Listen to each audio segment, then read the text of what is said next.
Oh, hello, my sweets. Oh, won't you come with me? There's oh so much to show in this grim dark distillery. And if you like bullshit or want some hobby tips, this nightmare priest nigh unbinary herald magnificent welcomes you. Hello, my sweets. Give me just 1 second. Ba-dum-bow. Ba-dum-bow-bow. Boo-doo-doo-doo-doo-doo. Yeah, all right, we're doing it live. Gotta pop out the chat. Pop out the chat and I'll glow. Jump in. Oreos. I like Oreos a lot. I'm gonna post some on the Insta real quick. First, I gotta grab this link. Just trying to make sure I cover my bases. I'm trying to do the thing. I have no idea who this person is, but when I click on YouTube, I go to their videos. Copy. Hey, and we're gonna go with these guys.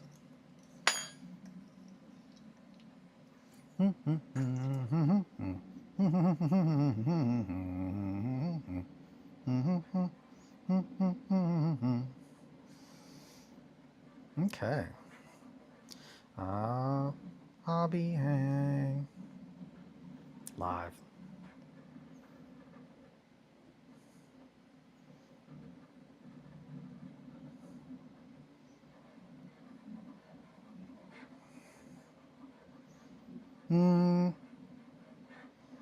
Ooh, tang. Ruckus.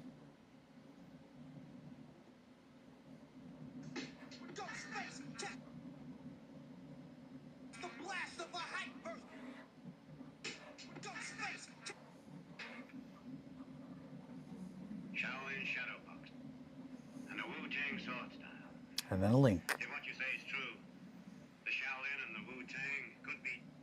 We did it. All right, now we can start. Thank you for bearing with me on that, my sweets. It is 8:05. That wasn't too long. 2 minutes? Okay. I'm not doing too bad.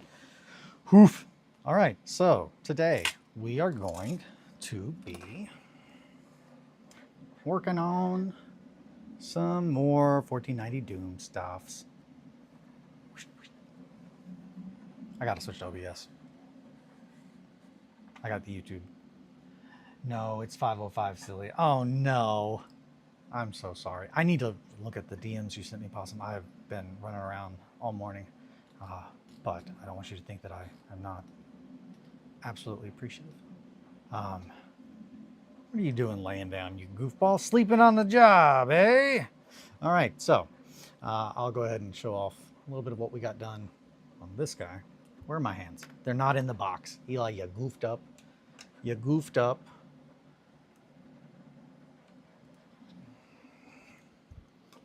Box, in the box, the box. I've moved the box. That was not intentional. Maybe it needs to go up a little bit. My apologies, my sweets. That's about where it was. Yeah, okay. Wow, maybe I should have put it where it was. Nerd! Hi, friends. Hi, Chris. Hi, Chris.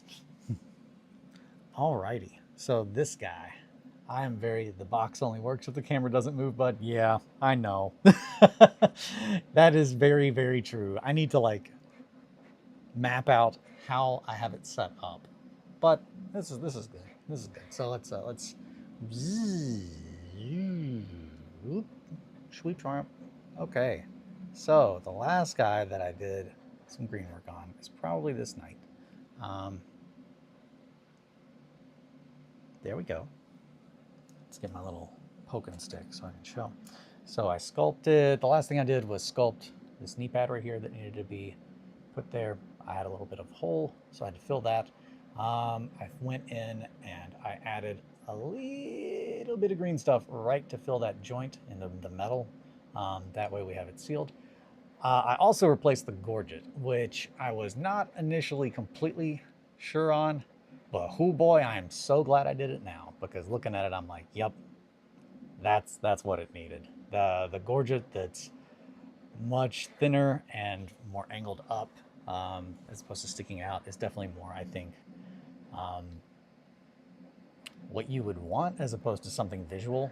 And then I added the rivets and green stuff on top of this piece of metal here because we could not drill into it once it was on the model, and I did not want to take it off. I think the only things I've got left to do are a little bit of smoothing out and filling. Yep, I think that's it. So we're pretty good on him until I need to do some green stuff. The scavenger I did a lot of work on this week. First and foremost, I dealt with the foot down there that needed to be addressed. So I sculpted the pant leg. I added this back that looks like it is in some way, that's where the oxygen tank would be. Now what that's shaped like and what it looks like on the inside, that is up to, up to you guys. I'm assuming it kind of looks like a bag, like a really goofy bag. Like if you took like a government milk bag, like the little milk pouches that like they haven't existed in forever, or a bag of wine, and you like emptied it, and then we're just like, that wouldn't work. You wouldn't want to blow in it because that would just be CO2. Don't do that, my friend. But yeah, and then pretty much filled in these little spots, added the thread around the bag, and I added a quiver for the arrows. Get out of here. That's how you turn into a green. Yeah, added the quiver, and then I also added the rope attaching the quiver, which is string. I can't recommend string enough. It's great. Everybody loves string, right? Oh yeah, and I also made this really dope fucking shoulder pad that I completely was gonna just not mention. But that is, I'm really happy with that. I love making obscenely detailed models. And man, I just cannot stress enough how appreciative I am that 1490 Doom is a really fun game that I only need to make like 3 per person. Because as someone, and this is a shout out to anybody who's just like, hey, how do I get my friends to do this thing? You got to do the thing. You got to do it. So what I have done for decades at this point is if I wanted to play a game, I had to make every aspect of it. And then I've always got people that want to play. It's just the passion to make things is something that I have not been surrounded with for a long time. But, hey, now people are getting excited, and there's more people around locally, which also, so sorry, Shankly, that I did not make it on Sunday. I was running around all day, and then still felt very much like I was not prepared to present the Dying World.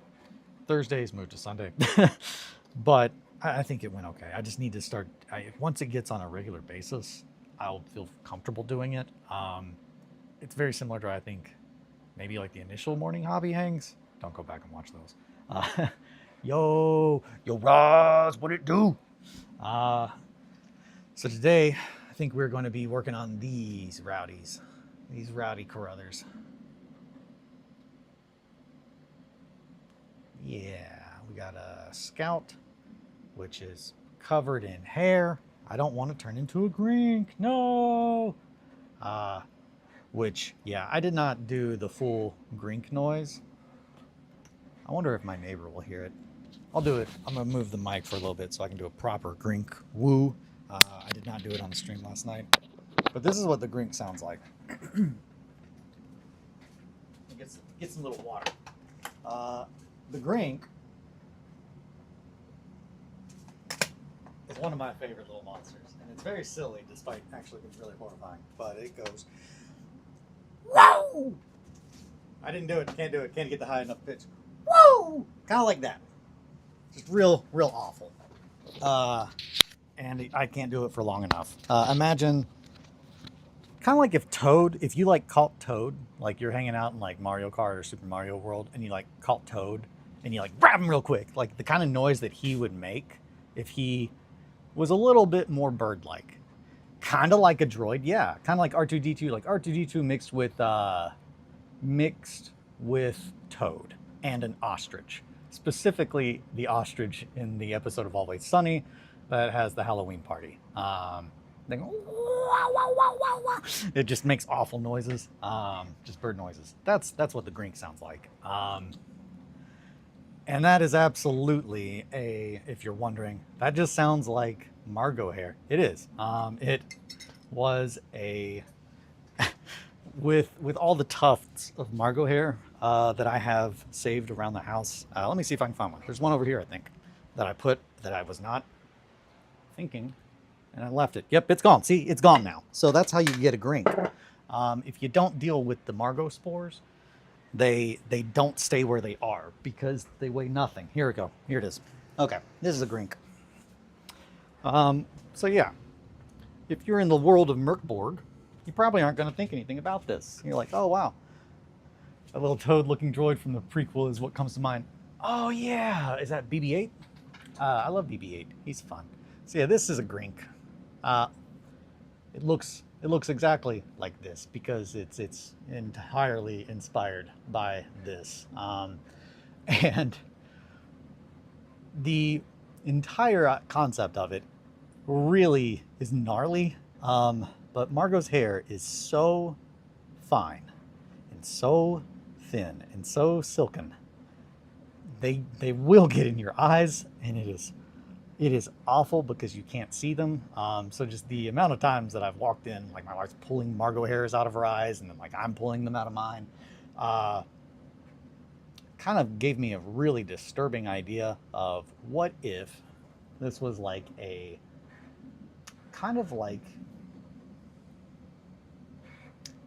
not a bacteria, but it's some kind of parasitic organism that is very sentient, but it's made up of almost like a colony. And whenever it grows, it just obviously spreads throughout the insides of whatever animal it burrows itself into. But the hope of this horrible little species is to be looked at as nothing but a tuft or a bunch of lint, and then you don't do anything about it. Leave it in your pocket, and next time you check, it's not in your pocket because it's burrowed through your pocket and now it's inside you. You messed up. You did not do the thing. And once it's inside you, it starts to grow, and slowly over time. I have not worked out the exact time yet. I still need to figure that because it would take a while, and it would lay dormant.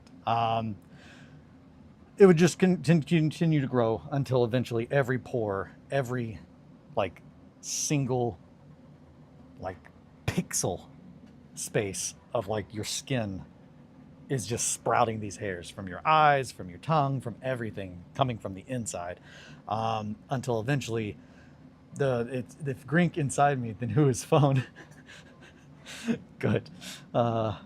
It's the grink's inside. So the phone who is talking to it, that would be the child inverted. Mirne Rex, King Piss, Mire Rex, not Mirne. I always put an N in there. But MEIA with the little dash and then RA, Mire, Piss, Latin, fancy piss. But yeah, it is a little awful deity, being crafted by this god to make puppets. Because once you have all that happening to you, your mind is going to get broken, and yeah, you're pretty much just gonna be the grink now. And of course, that also, and the name is a reference to the Grinch. Kelly and I are very, very, very big fans of Jim Carrey's How the Grinch Stole Christmas. And there is a very specific scene where he like sticks his finger out to touch Cindy Lou Who's nose, and his fingers are so good. I love them. One, the makeup they did. I don't know if anyone knows this. I love Jim Carrey. I hope he's not done anything fucking terrible. I was not able to watch Jim Carrey like growing up. He was not a good influence. So as I got older and like seeing, oh hey, I have quite a few things in common with this man. I very quickly, like the very first time I ever saw him, I was like, oh shit, I get this guy's jig. I get what he's doing. he's acting when he's acting and when he's not. Which is very relatable. So I awake. She is with us. Good morning, Antri. Welcome to the waking world. We're talking about the Grink, which is kind of like the Grinch if it was like covered in Margot hair instead, and the hair came from inside you instead of, well, technically it does, but like inside, like your meat, not in your skin. But yeah, there's this little part where he like boops Cindy Lou Who's nose, and his fingers. Was the Grink there? The Grink was in the at the end of the adventure. I really wanted to put it in there to kind of give a little tease to everybody about how messed up this goes. And also, I was really happy that Heru got touched, which means that we get to go through that all together. Um, but yeah, the Grink. That little picture where he's like poking Cindy Lou Who's nose and his hair on his fingers is like that long is just not the toucher. Yeah, not the toucher. Yeah, it's very unsettling, and I've always loved that. And then just thinking, well, what if he was just like a real kind of like toffee cream kind of color, like Margot? That'd be fun. And then I was like, but what if the hair came from the inside? That'd be even more fun. And then what if? And then what if? And then that's kind of just what my brain does. But like, and then I just end up with this awful nightmare image in my head, and I'm like, man, I'm really glad this kind of stuff doesn't affect my nightmares anymore. Um, Instead, I just bring it out into the waking world and let everyone else experience it. Yay! So, without further ado, we're gonna start doing some cutting. I want to get the third group pretty along today, which means we gotta zoom out here. Okay, maybe zoom in a little bit more here. Okay, man, I need to clean my desk, but we're not gonna do that because we're using all this stuff, babies. Not all this stuff, some of the stuff, most of the stuff. We're gonna need a lot of cables, that's for damn sure. Yeah, my nightmares are whack. I don't remember when was this sleep. I have not had a nightmare in a hot minute that I really remembered. Um, Typically, they're the ones that like I'm like I gotta tell people about that. Like the ones where I wake up and there's an old lady demon in my house and I gotta fight her and her name's Belinda. That's a very key part of that nightmare. And I think that's what makes it like me okay with nightmares is because I'm like my brain is clearly just pulling random shit in. Because when I woke up and I looked at Kelly, I was like, yeah, Belinda, that lady that we sometimes get her mail here. And she was like, lady's name is Brenda. And I was like, I have misunderstood this whole time. I thought that we kept getting Belinda's mail. Um, yeah. So there's that. Also, I'm not a monster. I can't stress enough. I'm pretty sure the mail that I get is for a dead person. I don't open their mail, obviously, but like I'm pretty sure they like owned the house before the people I bought it from owned it and died. Maybe in the house. Oh God, my house is haunted. I got to get a ghost kit. This is not a promotion. I'm not in the box. This is not a promotion for my new service, Pain.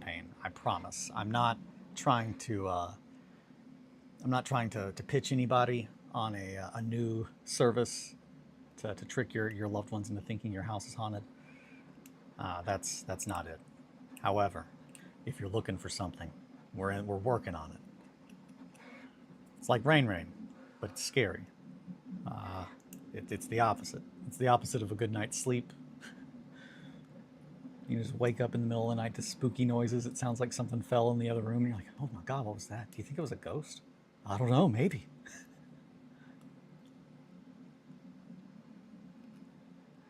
Someone's going to steal my idea and make Pain. I didn't come up with the name. That's Eric. That's all Eric. And you have my word. You get credit for that. Yeah. Okay. So what we're going to do, his robes are going to definitely be made out of metal because I like using metal. And on that note, I feel like I need to cut this cloak. It's very cool and it's very wispy. We're going to scooch this way so I can actually be in the shot naturally so I don't have to keep. There we go. Guys, I have an idea. I'm dumb. I'll be right back. I'm going to move my cart, so instead of having to go, I can just go. That seems way less dumb. Oh my goodness. Just a big goof this morning. Mm-hmm. Move this bits box. I pushed a button. Hopefully that didn't do anything. No. Okay, I'm still streaming. Chill, chill. Rug. Come on. Ugh. Don't do me like that. Don't do me like that.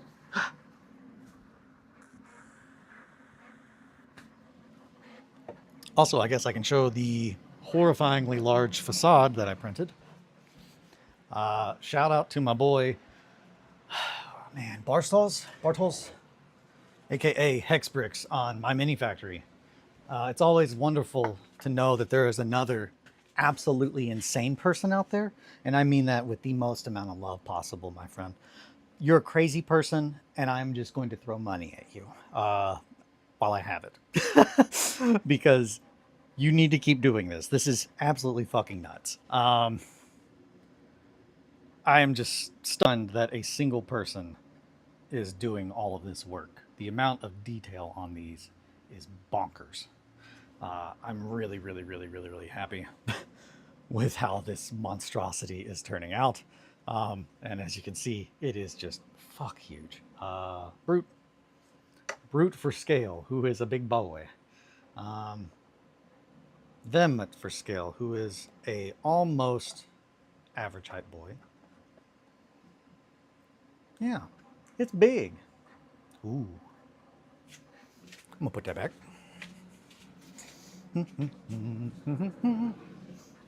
Blue Skidoo. I can too. Don't tell nobody.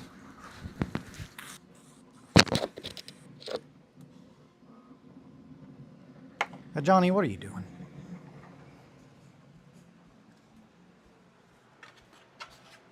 Oh my goodness. So yeah, I think today, after I work on these guys, I might do some painting. I've been kind of feeling painting. Nightmares and painting. I was really excited, also going to say that, while I start doing this stuff. Hands go here. No, we're not doing that.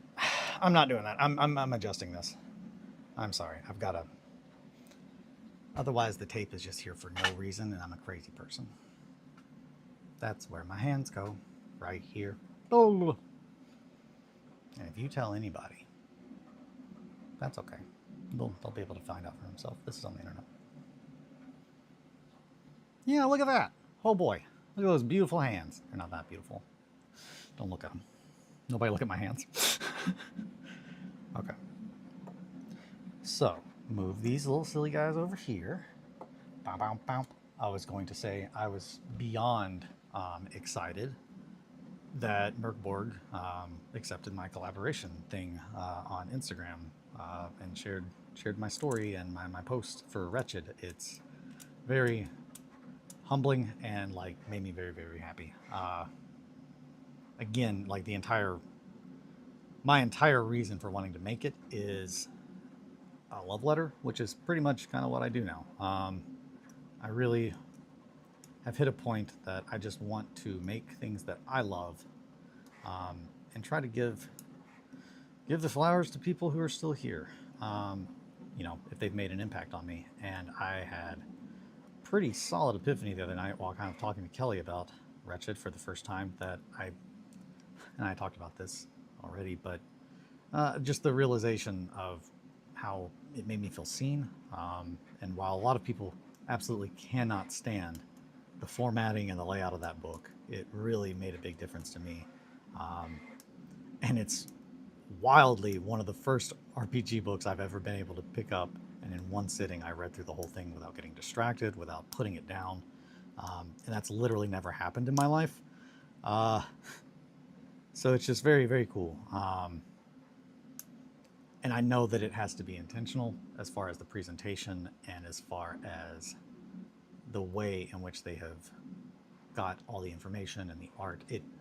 The art blends and bleeds into the words and blends and bleeds into the concept of the very world that it's supposed to show. I've never seen a book that encompasses the concept of itself as a whole, as quality, like as well as the the Merkborg book, real book. And I won't say that like it's not just because of, you know, oh, you got the Kickstarter one. Like, I love that one. But I mean, even just the regular rule book. The moment you crack that book open, it is you're on a ride that you've never been on unless you've seen something that's been heavily influenced by it. Johan and Pele really created something truly, truly magical. And I really, that's Wretched. Wretched is my love letter to them. I just thank you for making me feel seen. And here's some fucked up stuff that I had blasted into my brain by your words and your art. This is the art that I made. And that's what Wretched is going to be. And I don't think I talked about this because I didn't really even think about this, but the drawing that I did,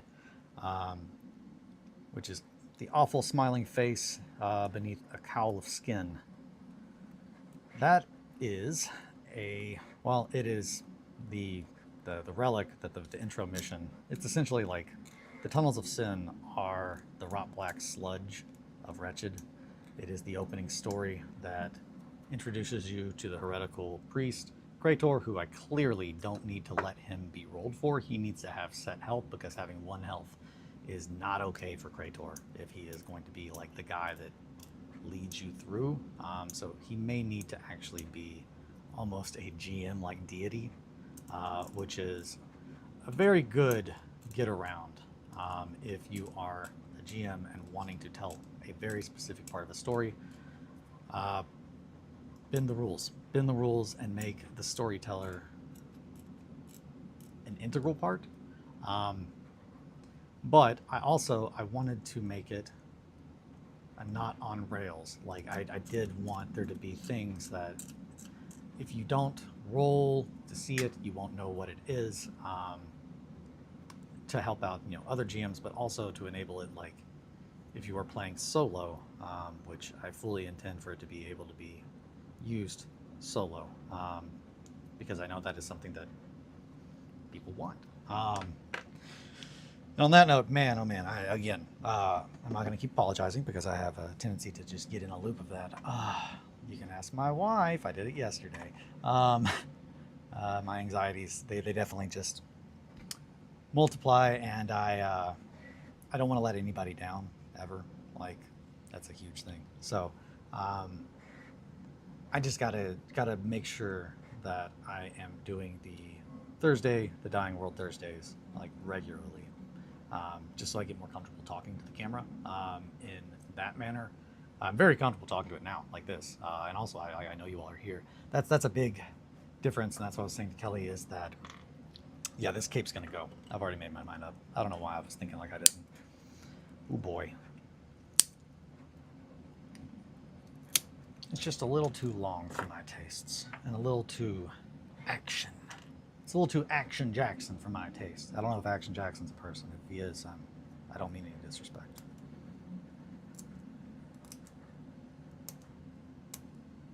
Never disrespect a man's hair.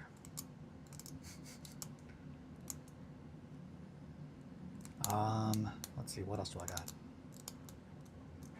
Oh boy. Oh yeah, and I shared it on Reddit, and people, that's what I was talking about, the drawing. So I have a very, clearly this is a me thing that I did not even think about until the other day, while I was just really getting in the vibe and working on that stuff. What 4 bodily fluids compromise the anxieties? Oh man, if it's like the humors, I know those. Sanguine, melancholy, or yeah, black, yellow, red, and green bile. Is that it? I'm pretty sure that's it. It's all the same thing as like the humors, but I know that's where the origins of them are. I was can't stress enough, Dan Abnett's edition of the Mournival is one of the best concepts in lore and I can't speak Dan Abnett's praises for his writing enough. Not just his style, but his additions to the actual lore. Of a world that I love. There's nothing more than like, if you want me to be really really like excited when I'm like, oh man, that guy worked on it, just like be very like, I don't know. It's just I've never felt like he has made something that he didn't want it to be how it was. At least I always feel like he makes the story that he wants, and GW tends to just let him do what he wants because they know he's right. And that's just, you don't get there without the track record of proving, yeah, I know how to handle your IP better than you do. And he does. That's so much of the Inquisitor rulebook came from Dan Abnett. Like they literally, the concepts of Chronos, the concepts of so much of that came from Eisenhorn when it was being written. And Abnett just made things. He just came up with words that seemed like they would fit. And I can't stress enough how much I think he is an equal impact, at least for me, equal to like John Blanche. John Blanche has the style, the very edged style, very rough, that really lets my brain just start cooking up what's going on in the pictures. Abnett, though, put a lot of work, real work, into defining those things, and building these concepts that most people don't understand were his ideas, or his like thing that he made, and that was then added, and that's the most apparent when you listen to the Eisenhorn books. And I think there's actually, if I'm not mistaken, a foreword by him in the Inquisitor rulebook. I'd have to check, but that. Oh no! You got the floppy hand. Oh no! You got no hand now. Come here, my friend. I can fix that for you. You got a little bit of a mold line, though. It's okay. I won't tell nobody. No need to be embarrassed.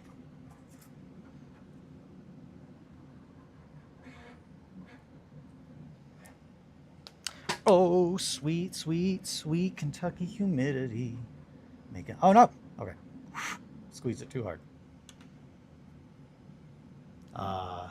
Caress it, don't squeeze, as Leo Fender would say.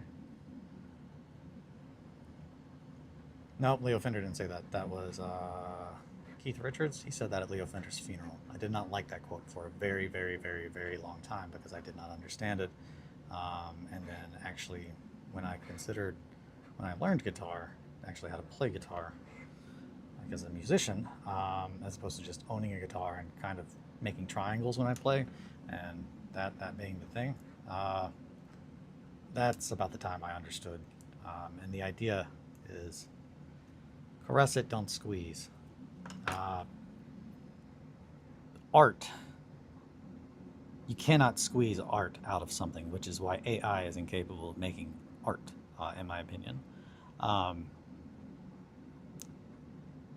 Art, I think really, art that I resonate with, these are my opinions, it's not something that you sit down to make. It's something that just happens. It pours out of you. And that is how I've always just perceived it. And I think for the longest time, I did not know that I have had such a hard time drawing. Man, Eli, you gotta put these elbows down. Gotta figure it out. Okay, so I think for the longest time I was trying to draw, quote unquote, how I'm supposed to, and I realized that all absolutely comes down to, I used to be very, very, very big into drawing, and then I remember a very distinct moment when like one of my art teachers like made a big show of proper line technique and proper kind of stuff, and kind of shot down my style of drawing like in front of the whole class. And it was just like, man, I guess I repressed that because I did not think about that until I finished drawing that, and being like, why haven't I drawn like that? And it's just like, oh yeah, I remember being told this is not the proper way to draw. You won't get your techniques or your fundamentals, and it's just like that clearly stuck with me because I've not done that in 20 something years.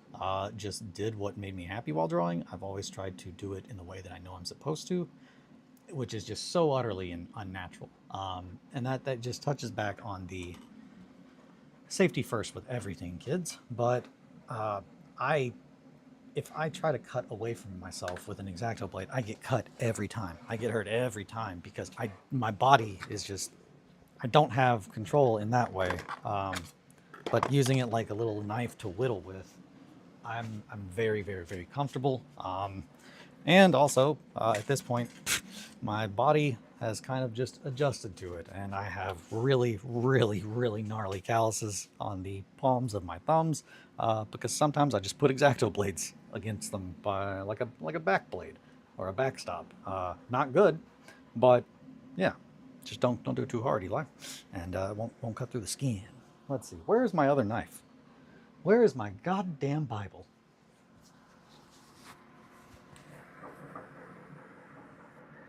Oh, Johnny.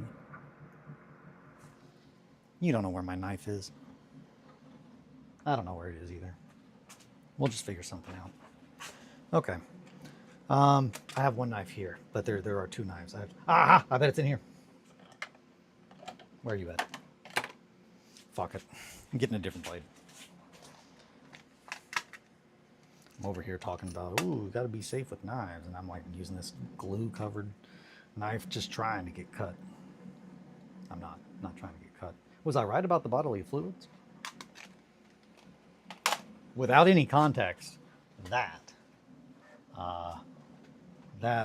would be very weird to walk in on if that is when you're joining the stream. But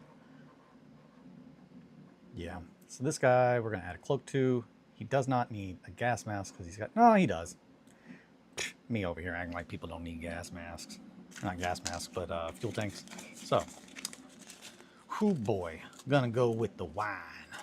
We're gonna be doing a lot of cloak making today for my boy Sam's boys. Alrighty, time to make a cloak. Wah, wah. What scissors are these? Eli, you gotta put stickers on these. Come on, man.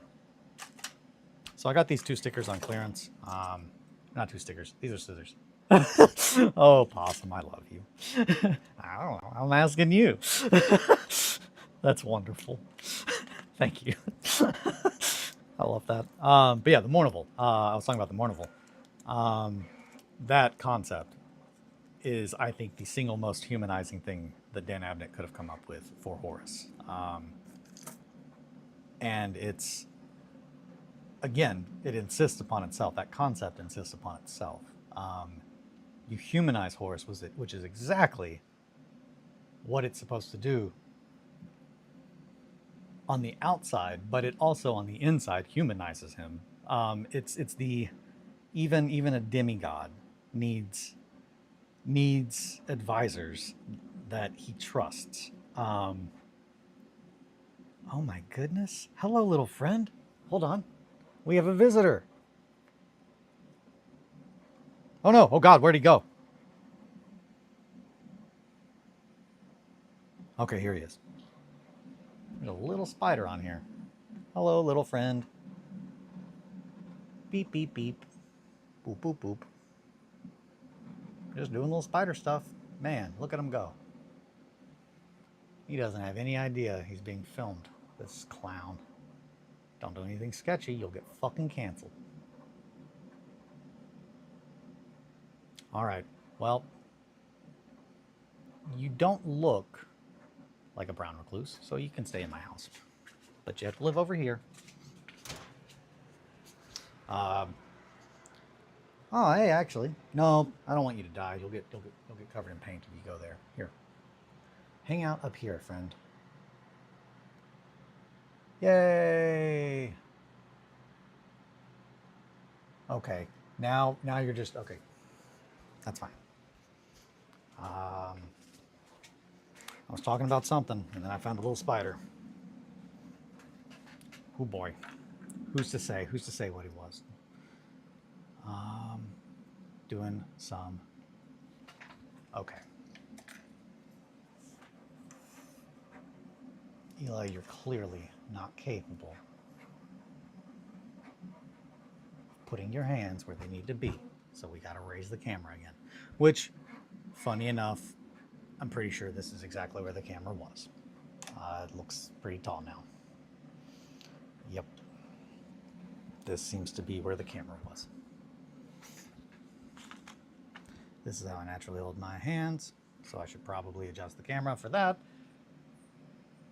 It's not long enough, though. So we'll have to adjust right here, and I'm just going to watch it. So, we're going to make some robes today. A lot of robes. Everybody needs robes.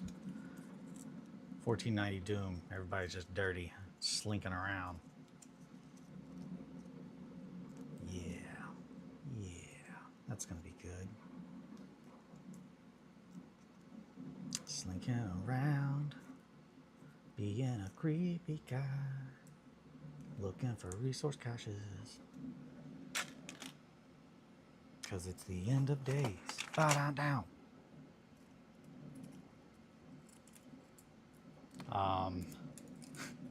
So that jingle is in the same kind of.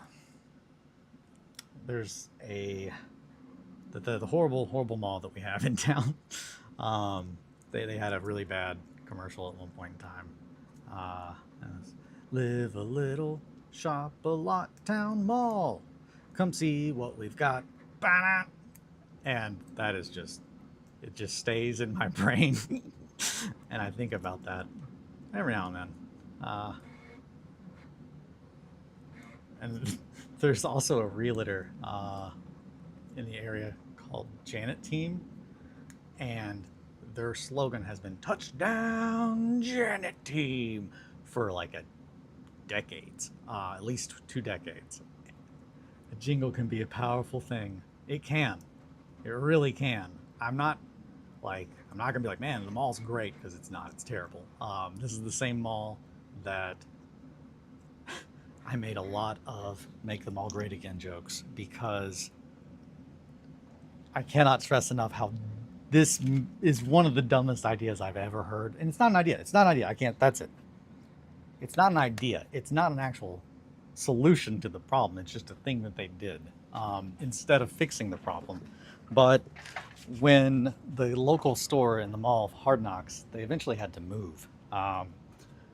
Like they were forced to move. But before they were forced to move, there was like a 3-month period of time that our mall was just perpetually leaking. The amount of water in the ceiling and stuff, like the ceiling was just utterly fucked up. And this is the story of the Great Wall. The answer to this was, instead of fixing it, they're like, we'll just wall off that entire section of the mall and give it to the mole men.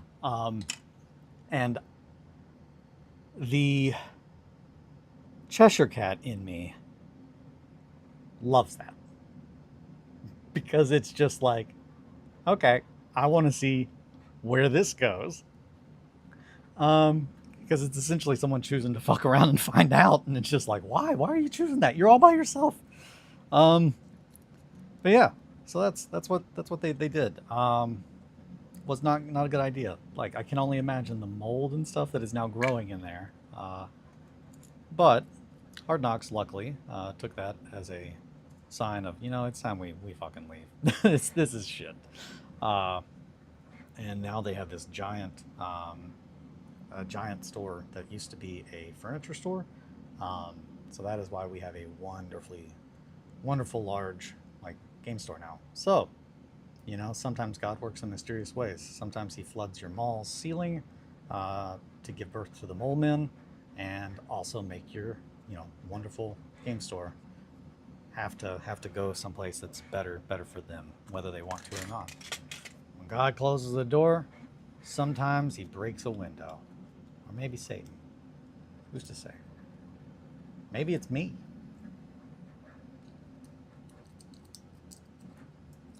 Yeah. Snip, snip, snip. Look at you go, you little goofball. You're just gonna be sneaking around. Oh shit, a furniture store would be fucking huge for a game store. Yeah, it's nuts. I'm trying to think of the square footage. I mean, if you took like a Games Workshop, like a typical Games Workshop that they have like in anywhere, they're always really small. Actually, I don't want to say that. I've been in a couple of different size Games Workshops. I'm just used to them being like a little cubby in like an outlet mall. I mean, like 10 of those in the front part. Like it's okay. Actually, in comparison to Adepticon, the Grimdark hallway, like there is an area that big for tables. Like that, the room that we were in at Adepticon, um, that had all the tables in there. That is about the same square footage as the gaming area in our store. And then the front part is about a little bit smaller, but that's where they have everything for sale. It's wonderful. I love Hard Knocks. I love the guys that work there. And then it's done. I cannot stress enough wonders for like my social anxiety. I'm so used to people putting down how I enjoy to do things. Even when they're like, I'm trying to show them like, oh yeah, you know, this is the thing that I've been doing for decades, and you're wanting to learn about it. Uh, yeah, but yeah, the people there have been wonderful, and making me realize, man, a lot of this is like in my head. A lot of it is just past shit that I can't let go of. So I need to do my best to look past that. This is gonna be so fucking good, man. I'm so fucking pumped about the scavenger. That's the other. I love working on models so much. And I love working on models that I don't have to make so many that I get bogged down and I don't get to do stuff like this because this makes me so happy. He's gonna look so good. Oh my goodness. Let's get a little closer peep at you. Yeah. He's just slinking around, being a little goofy scavenger guy with a crossbow. And I know in like a day, I'm gonna be like, that little fuck. Hate that son of a bitch. Shot me with a crossbow and I fell off a ladder and then I died. That's what's gonna happen. I'm calling it. How are you all doing this morning? Is there any topics you all would like to hear discussed? As always, I can yap about anything. But if you all don't have anything, I can just keep yapping away. I'm sure that, oh yeah, the last tree at Galgenbeck, that's something I could talk about. That was one of the very first concepts I came up with for Wretched. And it's wretched. It's really, really gnarly. And when I posted on Reddit about the tone of Wretched being pitch black, it's mainly in reference to the Tree of Galgenbeck and how the two-headed basilisks, the Inquisition, are born. It's really, really dark and metal, but anyone that has seen Prometheus will, I think, be okay. Sometimes you just got to cut things out. It's awful, but yeah, horror. Horror first. Yeah, so the last tree of Galgenbeck is a holy icon of the Inquisition of the two-headed basilisks. It is also where they are born. It is known that there is no greater sin in the dying world than to take one's life, because, yeah, the end, the apocalypse, must be seen with open eyes, unflinching gaze. And I really wanted to take that as far as it really could go, in the concept of,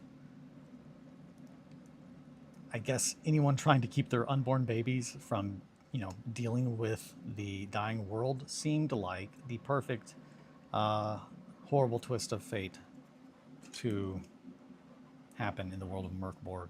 That of course, only those that are saved from this damnation of the most, heinous sin, thinking that you have control over yourself, would be where you would have to get the absolute worst. So yeah, the Inquisition, they are pulled from essentially their mothers that are trying to hang themselves or whatever, what have you. And that is where the mask comes from. The very first drawing I did is of, and I've got to figure out his title, but it is essentially the head of the Inquisition, and they wear the masks of their mothers once they are able to pick up the sword and the tools of the trade. Fucked up. Sorry if that upsets anybody, but it's Merkborg. It's not a happy setting. In fact, it's the opposite. It is a factually dying setting. And then pretty much the rest of Wretched is the story involving that. It also is the introduction of the child inverted, the deity Nieri Rex, into the world of Merkborg. The demons that I made for Vestarian, I wanted them to be, very personal, but I wanted, more than anything, I wanted them to not be pinned down into one universe, which is very good, I think. I think I did a good job making them upsetting on a primal enough level that they don't really have to fit in one place. And I think they fit perfectly in the horrible, horrible world of Merkborg. Yeah, the overall idea is to slowly work my concepts, my thoughts, things that I enjoy into the different games that I love. So yeah, just that. The first little love letter that I plan to write is one to Merkborg. It's my favorite role-playing game. I only can speak of its praises. It just, yeah, it makes me happy. It added a lot to my life. It made me feel seen, and that I want to return that favor in any way that I can.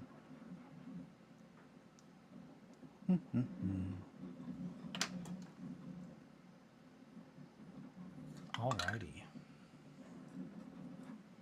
Oh yeah, I also mentioned in one of my comments to someone the Sarkash Woodsmen, which are absolutely based on my biggest fear, which would be cannibals who live in the hills and in the mountains.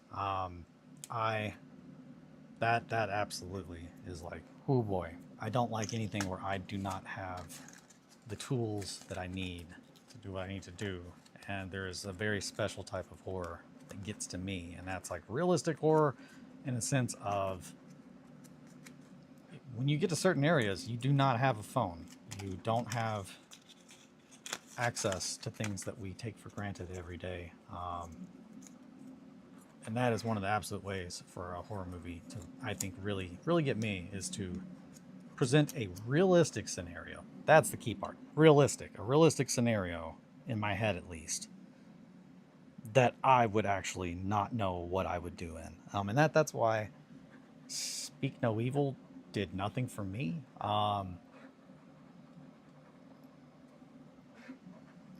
I could not believe that the characters were so unrealistic that I could not, to me, this is my opinion, they were so unrealistic that I could not believe that they even made it to another country. Like, they seemed that they were so incapable at just making it through life that I don't know how I am supposed to believe that they've made all these plans and have met this person and all this stuff, just because at the end of the day, like, damn near every 5 minutes, they're like making one of the worst decisions I've ever seen anybody make.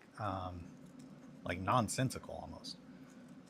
I mean, the whole first thing, just like, oh, we've lost our jobs. Let's go on a big vacation and stay with these guys in a place we've never been, and we don't know anyone else. That's not a safe thing to do.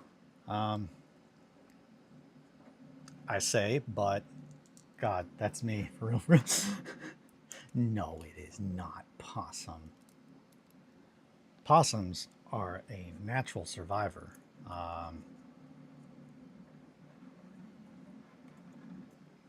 They have the most teeth of any mammal on the planet, to my knowledge. Let me double check that fact. I want to say of any carnivore. And that's why they have such jacked up different types of teeth. opossum. Most teeth? Possums have 50 teeth, the most teeth of any North American mammal. So, not in the world, but in North America. Possums have prehensile tails, which allows them to hang upside down by their tail, but they can only hang by their tail for a short time. Possum. 50 teeth. That's a lot of teeth, baby. Why do possums have such large fangs canines? Yeah, it's because they're scavengers. They have teeth for eating anything. But yeah, the natural world was just like, oh, my sweet, sweet, sweet possums. If you like eating that kind of stuff, you're going to need some little teeths for it. And he was just like, all the teeth.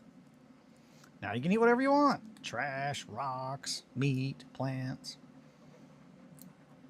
Meat plants. That sounds horrible. I like that. Yeah. So that sleeve looks good, but we're gonna have to do something about that because we need it to go up into there. So we can't really do that, but we can cut this, and we'll use this little edge as the cape edge. Nice little rip there. Beep boop. Bop. Bop. Boop boop beep.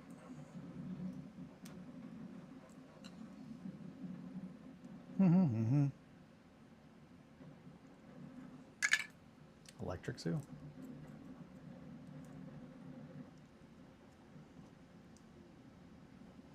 Alrighty. Just a little bit of glue. Maybe a little squeeze. Pinch, pinch, pinch. Squeeze, squeeze, squeeze. I'm just doing that to get it nice and against each other so that glue can hopefully do its thing. Do your thing, Lou. Do your thing, Lou. Possums are survivors. And why do they involuntarily play dead? Because they're survivors. They know. They know the secrets. They're like, oh gosh, that thing's dead. I guess if something's dead, you're not like, I'm going to kill it. Because that's just redundant. Maybe that tracks in the animal world too.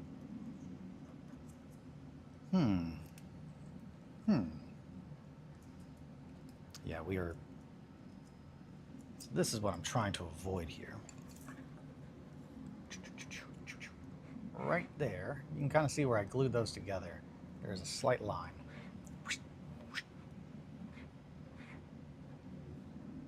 But wouldn't the aggressor just eat it? So I think it depends. It depends on the type of animal. Most animals that works on do not like to eat dead things. And that's the other part, I bet, of why they do that. They play dead. And they drool. They get kind of gross. A lot of things don't like to eat dead things because, like, unless it's, again, things that eat dead things typically are made to do that, so they're not going to be chasing something like a possum that has to, like, try and think its way out. So I would assume, like, predators that they typically do that with are not scavengers. But I could just be giving the possum more credit, but I don't think I am. And having had one do that to me and knowing that they can do that, I still was like, I think this guy might have died. Like, legitimately for a minute, like, I was so convinced that, like, yeah, I know you can play possum. I know that's literally where the whole thing comes from. But it was very convincing. Like, I know that rabbits can, like, have heart attacks if you scare them too bad. And I was just like, shit, did I accidentally kill this possum? Did I scare him so bad that he, like, died? And it's just like, oh my gosh, I feel terrible. And then he gets up and I'm just like, oh, you son of a bitch! Playing with my emotions. Oh yeah, now that is a fun little cloak. You put that on, bam, you're going out, you're going to the ball, you're gonna have a great time, you're gonna make a good impression, you're gonna maybe meet a prince or princess or a duke or someone, something. Who's to say?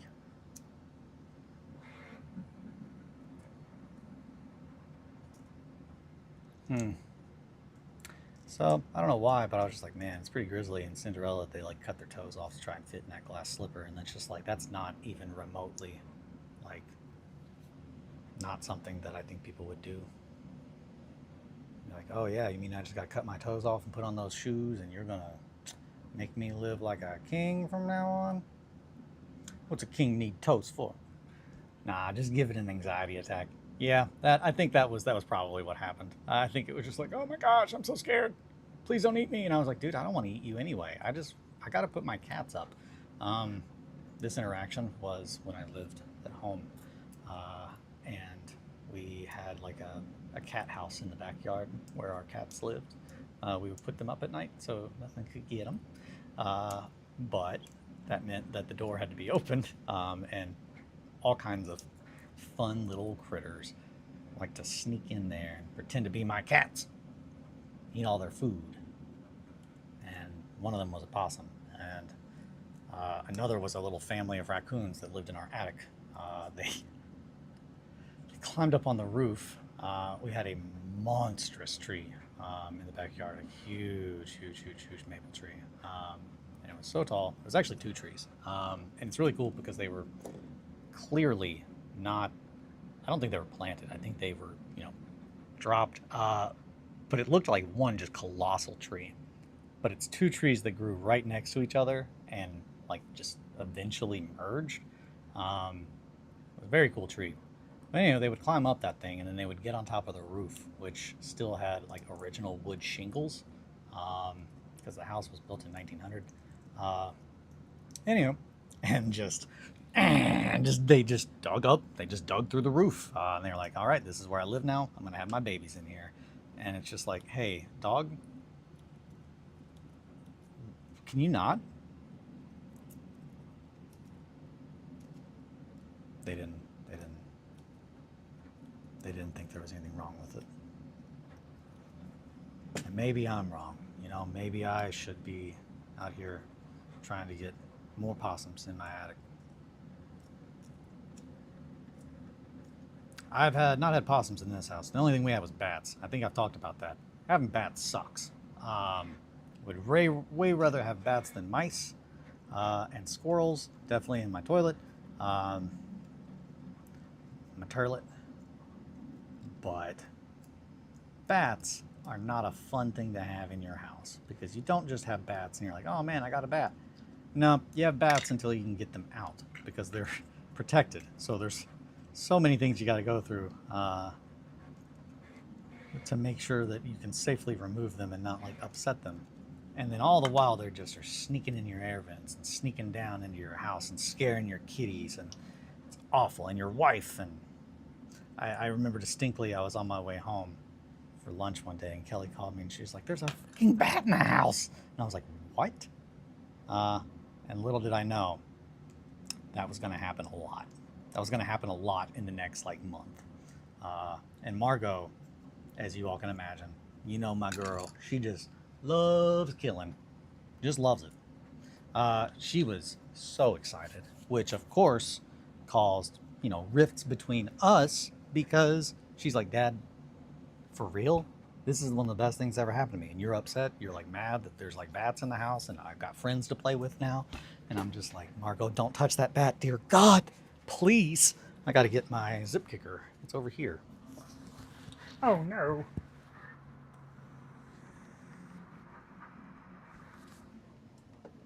Found it. Everybody, we're making some cloaks, coats and cloaks, coats and cloaks. Putting a little super glue all over this cloak. And it's on my hands. And now it's really hard everywhere. All the super glue is really hard. Even the ones on my hands. This was a mistake. It wasn't. I'm glad. Okay. Here we go. We're gonna poke a little bit. Alrighty. How are we doing, guys? Everybody feeling okay? Any topics that you would like to hear about? Any questions, concerns, comments, criticisms? I hate your hair. I did get a haircut, and I had a wonderful time. Shout out to my hairdresser, Miranda. She is wonderful. She and I had a very, very, very good conversation about art. She is a writer. Um, yeah, I had a really, really, really wonderful conversation with her about um, my art and her art and just art in general and horror, especially horror. She is a huge, huge horror buff as well. So she fits in right with Kelly and I.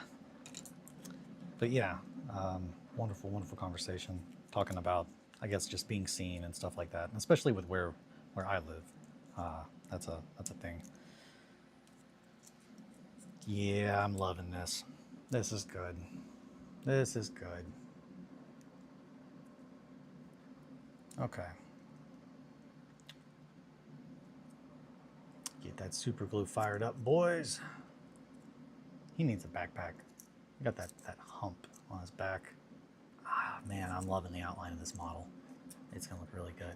Have you thought about commission structure, pricing, etc.? You posted a story the other day saying you're getting closer to a point where you could take them on. I am thinking about that right now because I don't want to underprice myself, but I also don't want to overprice myself. So I'm definitely open to any opinions that people have on that because I've never sold my art before. That's been a very big it's a first step for sure. Well, and I say that I've sold music, I've sold art, but that it's a little easier because there's like a set. It's a set thing. I really hope that I didn't just kill a little spider on my head, but also I'm just like, God, I hope that wasn't a spider on the back of my neck. Uh, but yeah, I'm open to how anyone has, if anyone has any advice on how that should be done. Um, I definitely think it won't be as expensive as people think, just because one, I love doing this. I'm not pricing my hours of time like I did for doing something that really made me not happy. I love doing this, and I want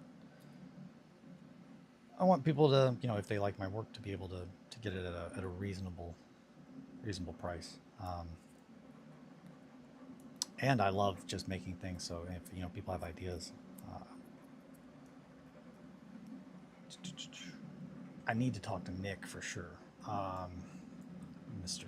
Pink, aka Modern Synthesist, as well as probably Dark. I know Dark has been doing a lot of commission work lately. As far as structuring, I don't know if it would almost be better to make things and then just put them up as like, hey, this is the price on them. But at the same time, I would like to make commissions. Like, oh, hey, someone wants me to make this thing for them, and like my take on it. I would love that because again, I find that flattering, like, and appreciative on a level that is not really anything else like. Someone liking your art for face value, not just because it's you who made it. That's a big thing that I have. I guess that's called imposter syndrome. Yeah. But so yeah, I definitely don't want people to think that it's not going to be something like, oh, well, I'll never be able to have one of those. It's just like, it won't be too crazy. That's for sure. Probably will underprice myself. I know my wife does.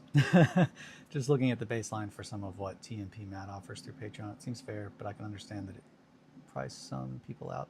Yeah, and that's okay. I'll look at that. I need to see what his prices are, and I'm not trying to out price Matt like either. Like we have very different styles. My style, and that's the thing that I think most people are like, oh my gosh, that takes so much.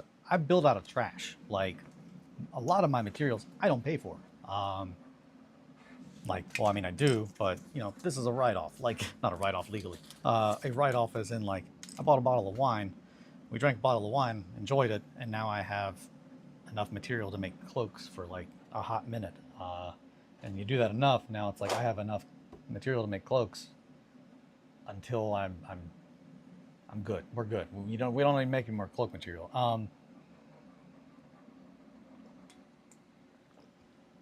That in time, the more comfortable that I have gotten with how I make things, and like people being like, "Wow, you're not a crazy person. I like what you do," the less in my head I am, and like especially like on these streams, I love mixing different media, different types, different materials, because they really do sell what I'm trying to show. And being as comfortable as I am with that, I am able to do things with materials. The reason I do them is not only because they look real, but also the speed. I cannot sculpt a cloak that is going to look as good as this. I know that. So I will not waste time doing that. Instead, I will cut the cloak that it had on there off. I will use a wrapper. I will use something else to make it the thickness that I am needing. So it is, I have very much enjoyed working on these, and especially doing them on streams, because it's like I realize, man, I knocked out some things in just a couple of hours that I really would have thought would have been way more time inducive, and I think other people would as well. Painting also is a big part of it. Like if people are like, oh yeah, don't paint it, I'll paint it. Like that definitely will factor into the price for sure, because oh boy, that takes a lot of time, as opposed to just like making it and letting someone else do that. Which I'm not saying that's all I want to do. I'm just saying if that's something that people are like, oh yeah, if that's a thing that you offer, we would like that. But of course, $750 for 5 fully kit bash models seems reasonable, if inaccessible for me. That's a lot higher than I thought. So okay, yeah, which is the highest Patreon tier. Okay, $750. That is wow. Okay, 5 fully kit bash models. Are those painted and fully like they are like mats, like five of mats, like stuff like out the door? Painting is so much of a process, and I know Matt does a lot of watercolor stuff, or not watercolors, oils, and that adds time, so that's definitely a factor. But yeah, no, I get that.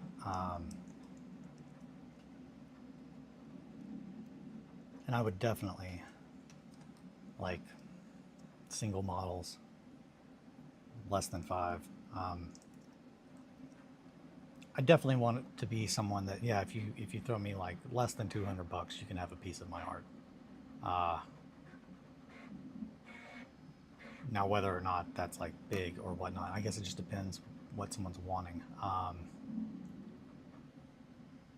But yeah, no, I'm not saying that's unreasonable at all. Matt's a fucking amazing artist. I also am just constantly. I'm used to my wife doing her commissions, and I assume they're painted kit bash, etc. Yeah, that is not unreasonable at all. But it does kind of put things out of some people's out of a lot of people's reach. So I definitely would want to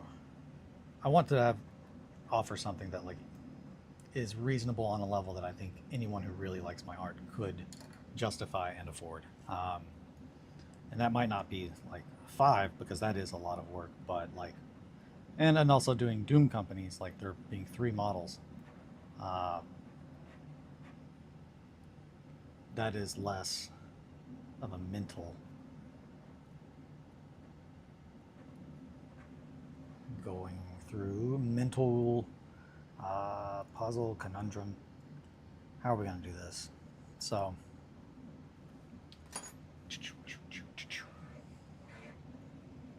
yeah, but also, man, with painting on my part, that definitely also has a lot to do with it, because I thought about this the other day. Sam asked me how many different materials were in each of my models, and he was like, your material list is in the double digits, and it's just like, oh, absolutely, before I start painting. There's like 10 different types of material on this model before we start painting, and I've not textured him yet. He has no texture by my standards. He's going to get some, and then more will be added during painting. So it's, when I think about it like that, it's like, yeah, that is a lot. I don't think normal people do that. I'm not going to say what normal is or is not. I don't think most people do that. I don't know anyone else, but it's how I like to make models and how I like to make art, characters, monsters. I love using different materials, getting a different texture. I like them to have a very real, in the world they're supposed to live in, kind of feel. And the worlds I typically like to represent are gritty, dirty. They make Blade Runner look like a pretty happy ending society. All right, zip kicker away. Ooh. Yeah, so we are definitely, I do think the biggest thing is to make the commission worth your time, since it's taking away from you making things you can use for yourself. Absolutely. I'm not gonna undersell my time, for sure, because there's so many things that I have to get done still. And that's, I think, doing them in a controlled way of like, hey, I want to work on something like this. Who would like something like this right now? It would let me have a little bit of control of like staying in a vibe, because that is the biggest part for me, is staying in a creative vibe.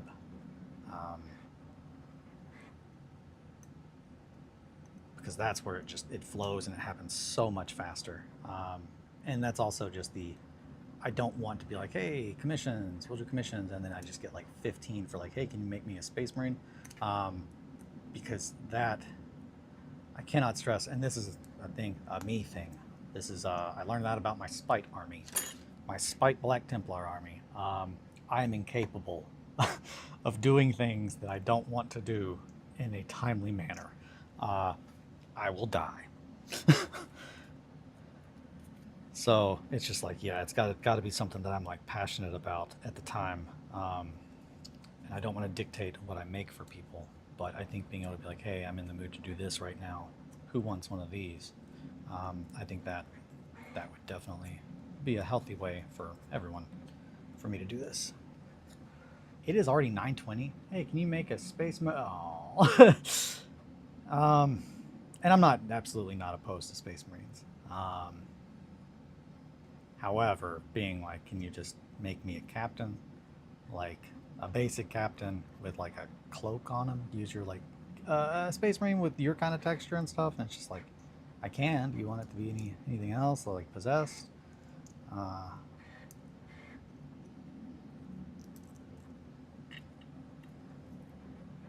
Yep, that's gonna be good.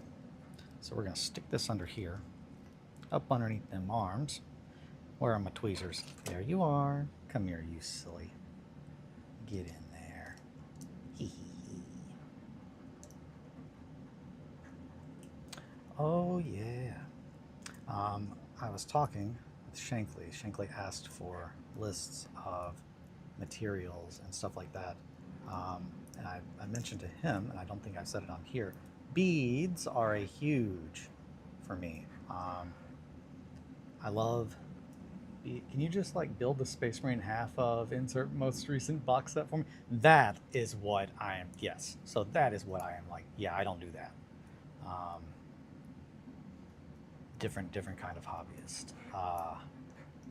And there are so many people out there that do that it's just like I don't want to tell someone no, I don't want to do that, but also it's just like it's the same thing as a tattoo artist.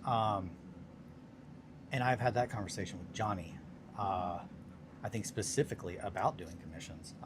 And he was like, dude, that's such a big part of being an artist, is you have to know your art on a very intimate level and be honest with yourself. And that, I think, is something that's a really good lesson that I got from Johnny.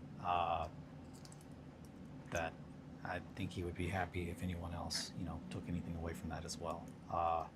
And it's that. It's so Sam often sings my praises of why I do what I do, but it's passion. It's my passion. It's what I love. It's what makes me happier than anything else. Is making little characters to live in these little worlds that have their own little lives. I don't know. There's just something that is very, to my core, fulfilling in that. And then knowing people who actually appreciate that at its face value, or what I'm trying to do, is just very, very, very healing.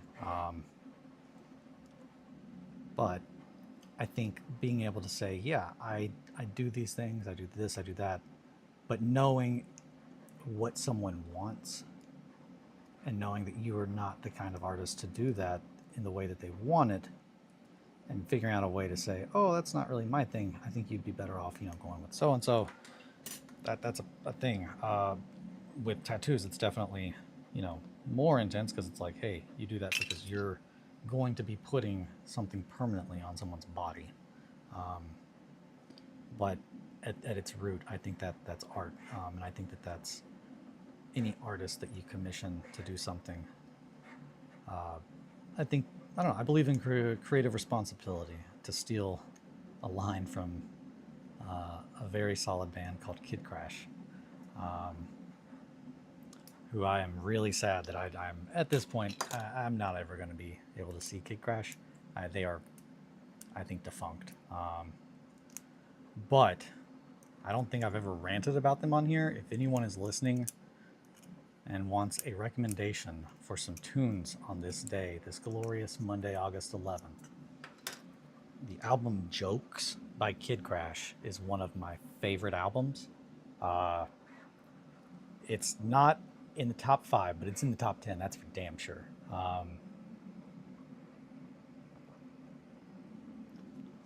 It resonated with me in a level that like few albums have, on like a pure artist to artist, and that is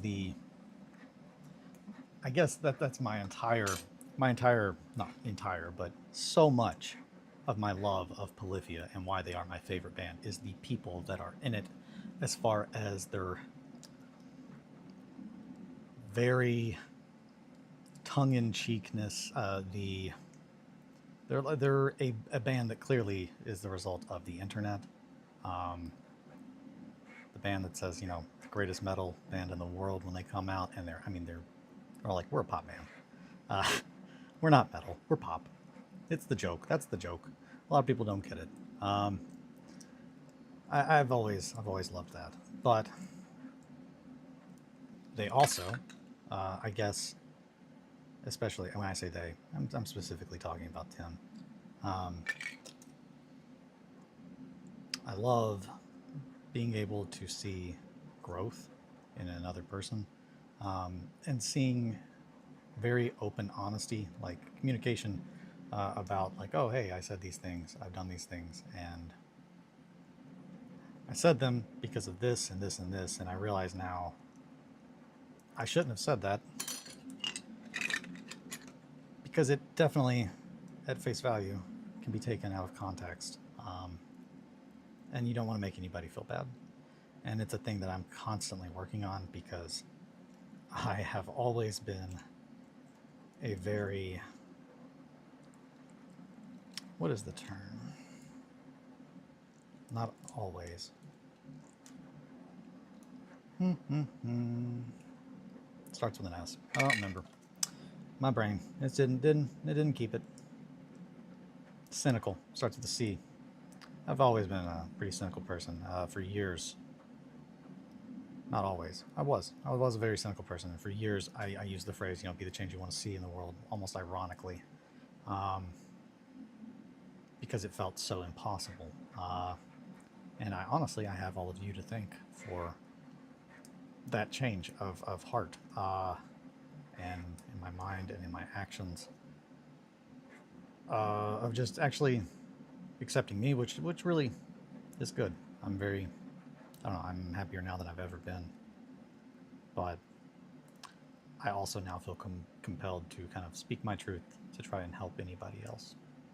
Uh, just because it really feels so much better to be me.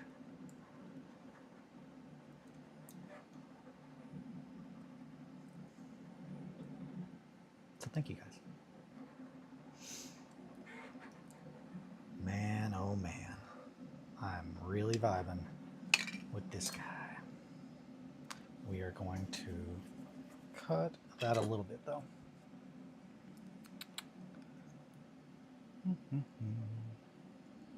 We want to show off a little bit of that chainmail under there. And I don't really want to add to it, but I probably will, because I know who I am. And he's definitely going to need a belt. He can't be running around 1490 with no belt on. The world's ending, you goof. Your pants are going to fall down. You don't want to be there when the world ends and your pants around your ankles. Crazy. You got to have a belt. Or just a piece of rope. Something. Keep your pants up when you're climbing castles. Pro tip.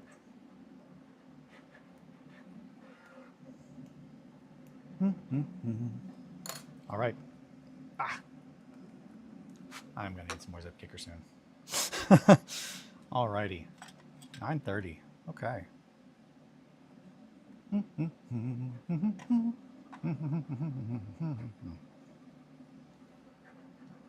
It's Monday, my sweets. Yeah, I'm feeling that. Wait a minute.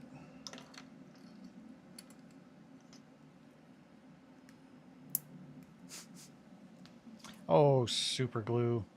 Cyanoacrylate if you nasty. All right, backpack time. What's a guy gonna do when it's backpack time? No, not backpack time yet. We gotta get that fabric on his arms.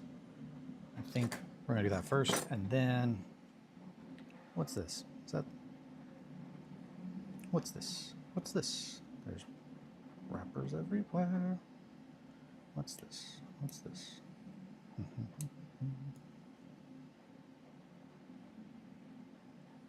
So, fun fact for any of those that don't know, I always thought that the three little goofs in Nightmare Before Christmas were named Lock, Stock, and Barrel.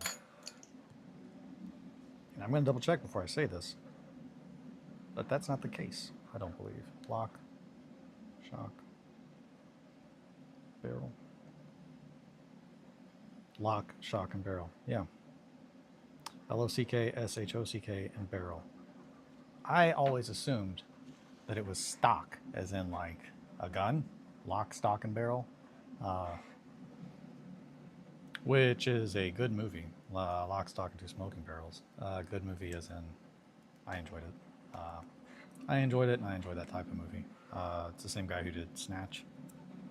It's like a spiritual, I believe, prequel, like precursor to Snatch, which is, I really like that movie. That was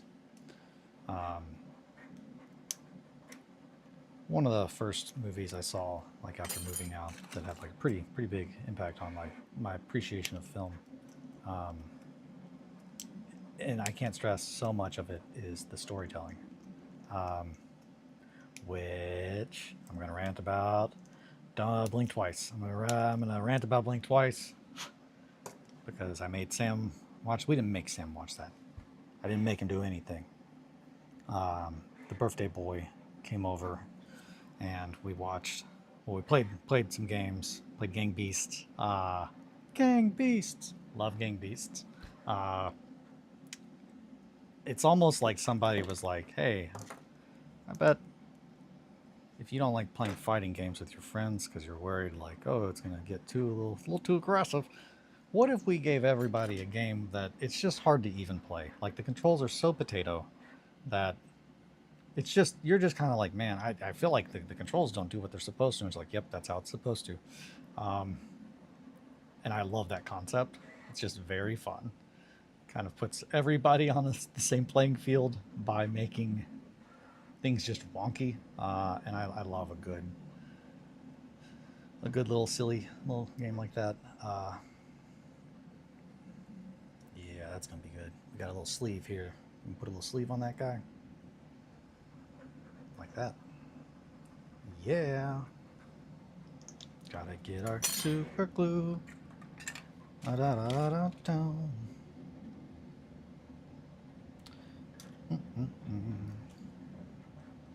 So I need to hit up Johan still about maybe doing a design. I was gonna say I should hit up. Ooh, my mind is absolutely racing and drawing a blank. Trying to remember a name in the face. I'm not gonna be able to do it. Oh boy, there's someone that was very, very vocal about wanting a commission. And I was like, I do not do commissions. I'm sorry, but thank you so much. Years ago, and then also the wonderful host of the Visterion event, Asgard Games manager, was very open to purchasing anything that I wanted to leave. So I definitely wanted to reach out and offer, hey, I think I'm going to start doing stuff like that. Just because they had strictly expressed their desire to support my art like that. My buddy Garth has also been very vocal, always. I think he's going to want something big, though, which is going to be fun. And I'm assuming it's going to be blasphemous on a level that is just delightful. That's definitely been something. I love doing bigger sculpture for sure. It's been a while since I've done that. I'm just really loving working on 1490 stuff lately, though. So it'll probably be a little bit before I step into doing big things. But that is absolutely. I won't make any more child inverteds, but I will make members of that court. That is absolutely something that I would like to do for people. And that was the thought that I had before, was trying to give people what they gave me, what I got out of them, and that's, hey, if you want to play in that space, if you would like me to make your fears manifest, I think that is a helpful thing. It was therapeutic, at least for me, almost like a very intense exposure therapy, like hyper intense. Just taking something that either you're, afraid of or uncomfortable with, and putting it in a safe media to consume and reflect. That's what that's pretty much what I've done with my awful trauma demons. Aw, yeah, that's looking good. We're getting there.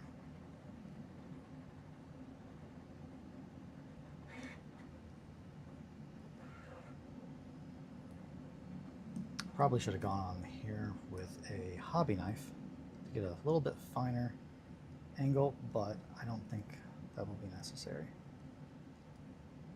I'm just pushing this down.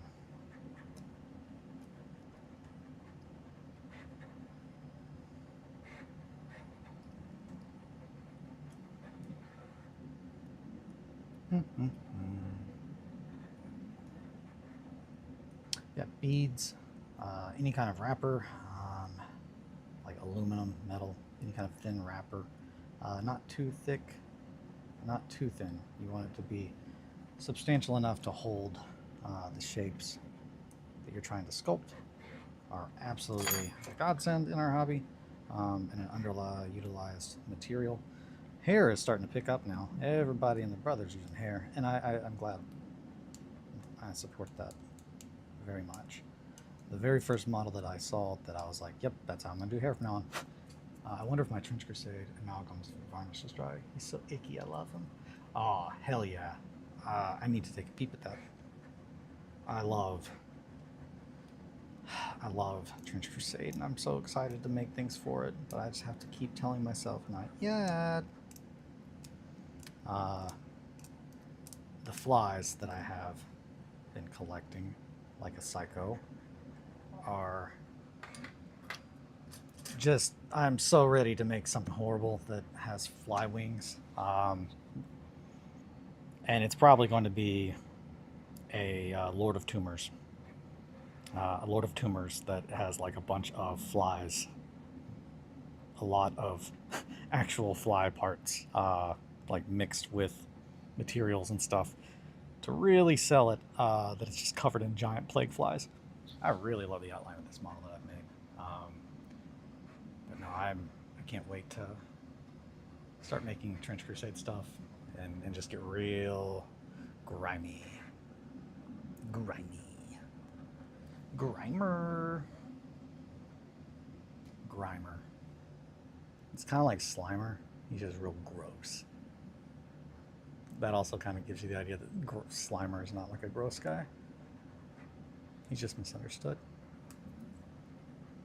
Okay, so that's clearly something in the pocket. I like that. It looks like a little pouch.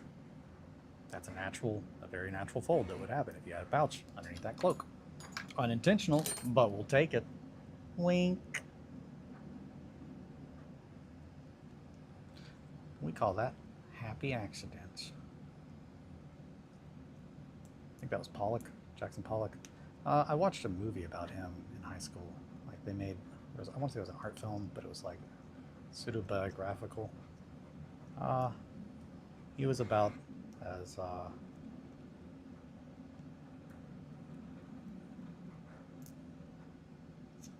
trying to think of the word for it. Eccentric is a good one. Own demons. I don't remember enough about it, so I won't comment too much other than I remember thinking, wow, I learned a little bit about Jackson Pollock. But with all those things is everything, you know, it's how much of that is true and how much is artistic expression on the director's part. Rose-tinted goggles and all that, what have you.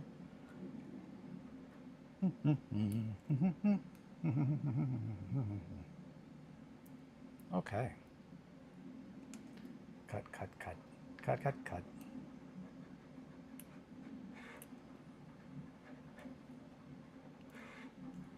I'm really happy how this turns out. How's that varnish? Is it dry?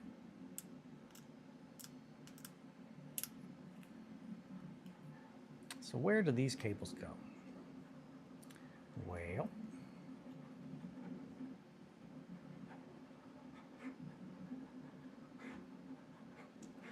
I think he's gonna need some kind of backpack. He's all hunched over. We're gonna have a backpack there. These cables are gonna feed into that. Probably have some fabric over it as well. His neck is not going to be seen too much, so we don't need to do too much there. But he's definitely going to have a little cowl over him. Let's look at our backpacks. This one seems kind of fun. I pulled this out the other day. Oh, okay. Well, I'm already kind of loving that vibe. Yep. Okay. Well, that was easy. Got it in one, everybody. Yeah, we're going to... Does he need the hump? I kind of like him having the hump. A lot. It really fits. Okay, I'm gonna have to do that. That just seems right on so many levels. And I love that. Just looks very... That's good. So this is a Turnip 28 backpack. And I'm a big fan. I'm a big fan of it. Yeah, I like that. That's fun. Now, that would not hang like that. That would, but the cup would go this way. So we will have to adjust that. The teapot would keep there, though. Unless he had more stuff on his back, which he's going to. That's what we got to do, my sweets. Okay. Man, I'm loving it. He probably would have a lantern, huh? Yeah, he probably would. That'd be fun. That's good. That's good. I'm liking that. Just a whole bunch of stuff hanging on this back of his. He's just going to be covered. Just covered in stuffs. Yeah. Yeah. Yeah. Yes. Yes. That's going to be tied. Okay. Hell yeah. Hell yeah. Gonna cut off this hand. And then cut off this side. Come on. And then here. And here. And here. And we did that in a very specific order because I want to make sure I don't break this. So we got to be very careful. And here's where it's going to break. Are you guys ready? I'm really excited. We're going to try to drill into this. Because if I try to cut that, it's going to cause the resin to crack. Because it's going to be too brittle. But I'm thinking, oh, perhaps.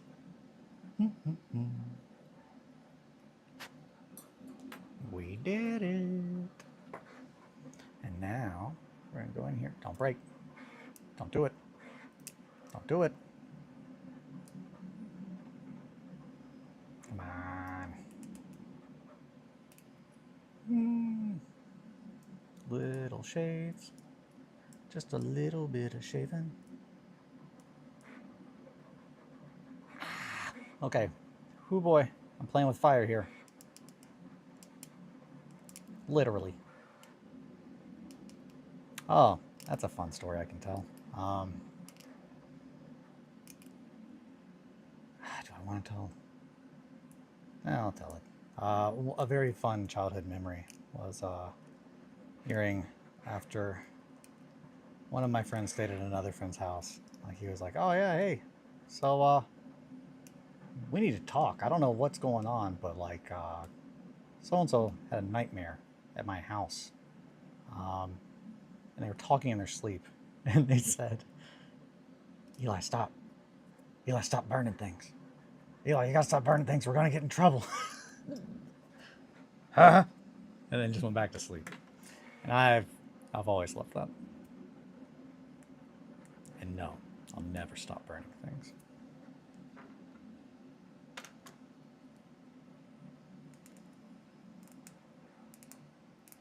Just a little bit of a pie wall. There's just something fun about burning stuff, you know? Specifically when it's like, I made something and it's now no longer under my control. I have messed up. That's the part, I guess, that's like interesting, fascinating, is the moment whenever it's just like, okay, this is something that I'm entirely responsible for, but now it has become greater than what I can control. And fire has the ability to do that very, very, very quick. Shankly. I'm working on 14.9 Doom stuff. I gotta go shower and whatnot because I have afternoon meetings. Have fun. Bye, Atri. Have a good day. Hope your meetings go well.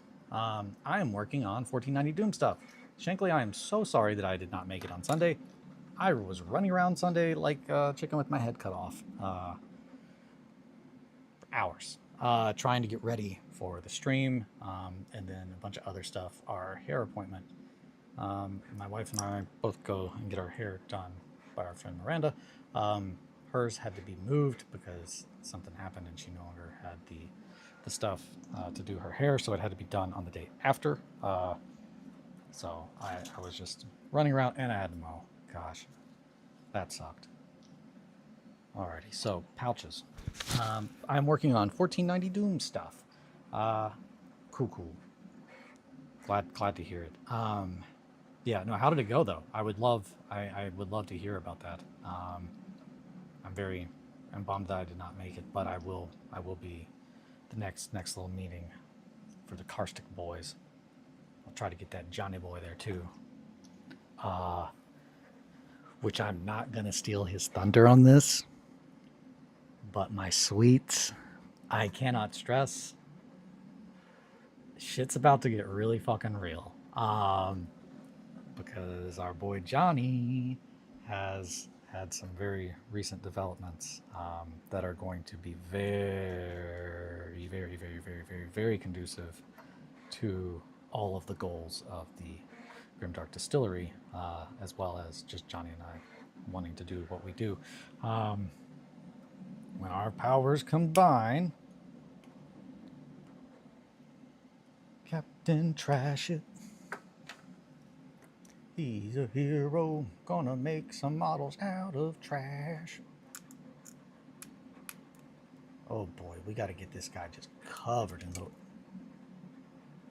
We gotta get this guy just covered in little bags. Because he's just out there stealing, scavenging, living his best life. I'm all about the scavenger in 1490. They are actually pretty... They have some of the best rules. But man, oh man, they do not handle being hit. But they have a rule called Determination, which lets them reroll any failed skill check.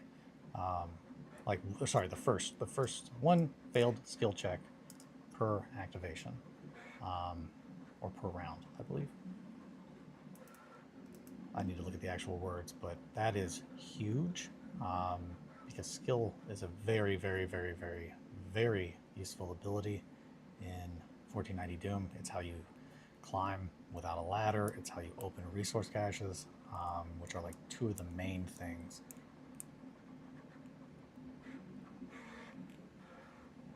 Alrighty. I'm not in the camera view. Alrighty. Yeah.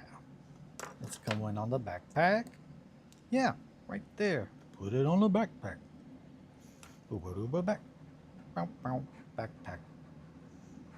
Yeah. That looks great. Looks like it's tied. Maybe bring it down just a little bit. I really want this guy to look like he is just a human pack mule. Just by his own choice. His own choice. Up. Okay, it's tied there, so it would hang that way. I also like that he's got a little cup. Did that come off? Yeah, it did. Without breaking. Hell yeah. Ooh, I got your little cup. And now I'm going to put it over here. And if you tell anybody that that's where this cup is... Oh, yeah, that looks good. That's going to be good. This is good. This is good. Getting center of gravity back on the model.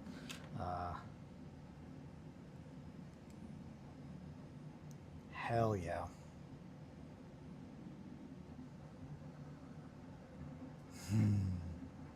Fun. Alrighty. I'm going to remove that little bit of extra resin here. Get that filed down. It's going to have so many little pouches. Maybe a little box? That'd be fun. What kind of little box should he have? Something tied up with rope so you could carry it, that's for sure. I like that the little shavings are going in the cup. Shavings for the cup. Yeah. Yep, that's looking good.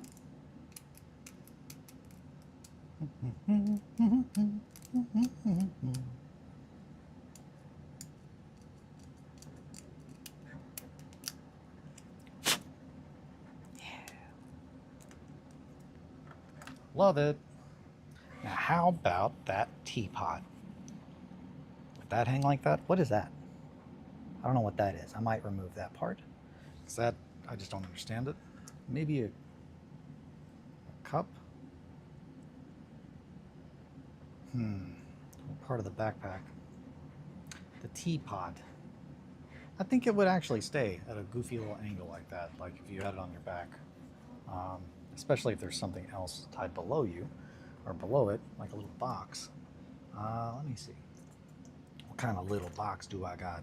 I could probably find some wood too.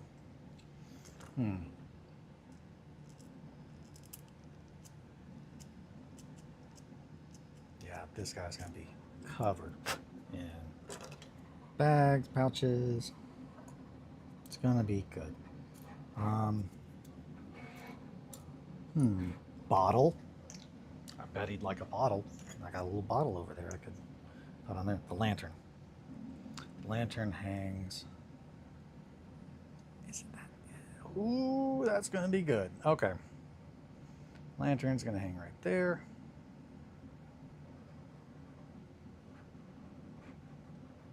We're going to have it tied to the backpack, I think. Yeah. Yep, I'm liking that. The straps are going to go over his shoulder. And he's going to have a little cowl on that covers up part of the straps. So, okay.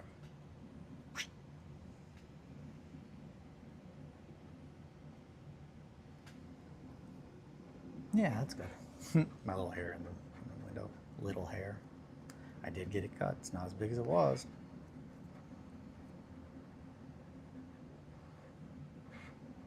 About 5'9", about 6'5" with hair.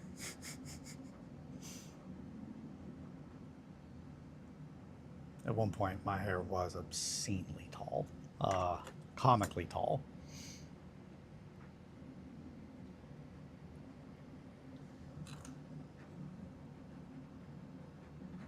That is sick. I'm loving it. Okay. Yep, just like that. Get that angle there. Yes. Yes. A little more glue. Nope, this is not going to open for me, so I'm going to have to use a little more glue of the crazy variety. A little more crazy glue. So he's walking this way. This thing's going to shake, kind of jingle as he rocks, slinks, so it's going to have an angle to it.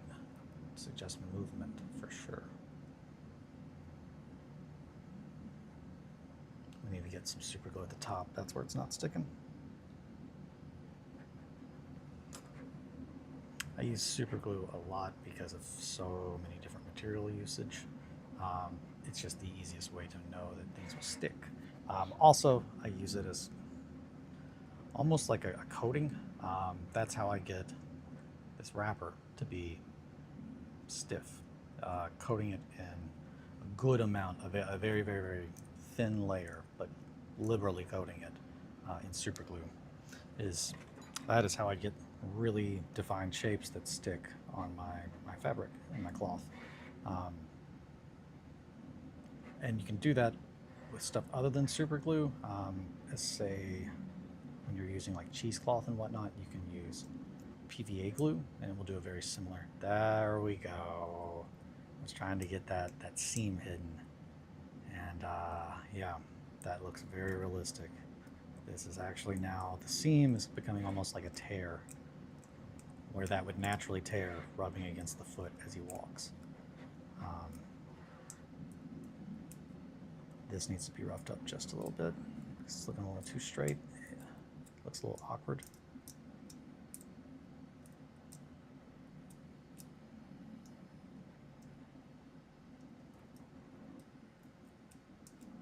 Alrighty. So is that just a foil wrapper? Yeah, it is. This is the wrapper from a wine bottle. And I will say this is about like a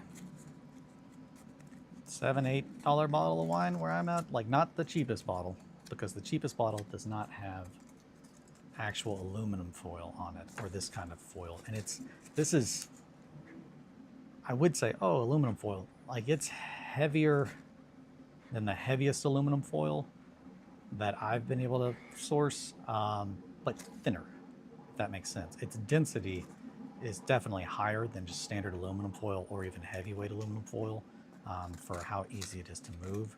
So I don't know if it's like a coating or part, or if it's like specifically, I guess I could. It's very firm, but it is easy to work with. It's a nicer quality foil. And so yeah, there's also a coating in there. I'm assuming it's like if they took aluminum foil, made it gold on one side, and then they put this plastic layer. And I don't know, it almost looks like, yeah, no, okay. It might be double coated. Like it's double sided. So the plastic, it appears that the plastic is underneath both sides. So like thin plastic, two things of aluminum foil. So maybe it is just double pressed aluminum foil with plastic in the center. But yeah, this is a, you can see, a wine wrapper top. I saved all of these, and I save all of my corks. Corks I use specifically for sculpting on, like little handle to hold. But this is, that is, yeah, a wine wrapper. My threads. Almost caught them. And by almost, I mean I touched it. Silly hands. Okay. That's Hennessy. So Hennessy also has a similar metal cap. And then I do have a couple that are very, very, very, very thin. So these are from like Reese's. Reese's is very, very, very thin. This would be something, I would have to have something very specific that I needed a very thin piece of fabric for, like almost paper. And then it's just like a matter of, it needs to be somewhere that's not going to get touched a lot. I need to borrow your brain. I appreciate you saying that. I feel like it's something that has not been valued for what I can bring. But I'm glad to finally find people that get my weird brain. Corbel makes lots of things, but this in particular I've shown before because hot damn, that's scale mail.